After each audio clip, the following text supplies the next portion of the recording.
पैल का तर बीड जिल्ह्यामध्ये गोदावरी नदीच्या काठीला पुरुषोत्तमपुरी नाव नव्हता अगोदर त्या ठिकाणाचं. पुरुषोत्तमपुरी नावाच्या ठिकाणी काल एक दुर्घटना घडली. ते नाव पाण्यामध्ये पलटली. त्या पुरुषोत्तमपुरीमध्ये शार्दूल नावाचा दैत्य राहत असायचा.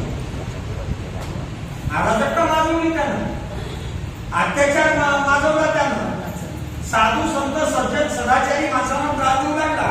आणि ज्या वेळेला प्रत्येक एखादा अराजकता माजते, एखाद्यावर अन्यायाचा सुळसुळाट होतो, त्यावेळेला भगवान परमात्मा अवतीर्ण होत असतो.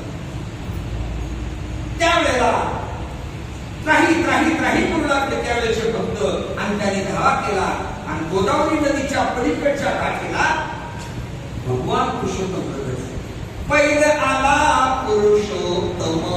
गोदावरीच्या पलीकडे भगवान आहे आणि अलीकडे भक्त आहे. त्या गोदावरीमध्ये तिथं चक्र होतं भौरा. त्याच्यात पडलेला माणूस बाहेर येत नव्हता, मरायचा. आणि ते शार्दूल नावाचा दैत्य ब्राह्मण पूजेला आले उचलायचे, त्या भौऱ्यात टाकायचे. त्याच्या टाकल्या बाहेर येत नव्हते, म्हणजे मारायचे. स्नान करायला, पूजा करायला, ध्यानाला, तपस्याला बसलेले साधू लोक उचलायचे, त्या भौऱ्यात टाकायचे.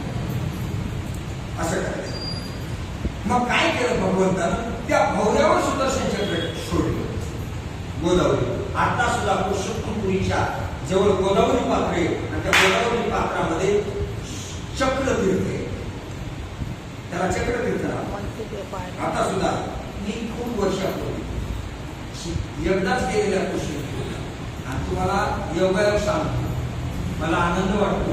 मी ज्या कन्हैयानगर मध्ये आज बोलतो आहे त्या कन्हैयानगरच्याच मंडळीसोबत मी पुरुषोत्तमपुरीला गेलो. माझी आई नागराई नावाची.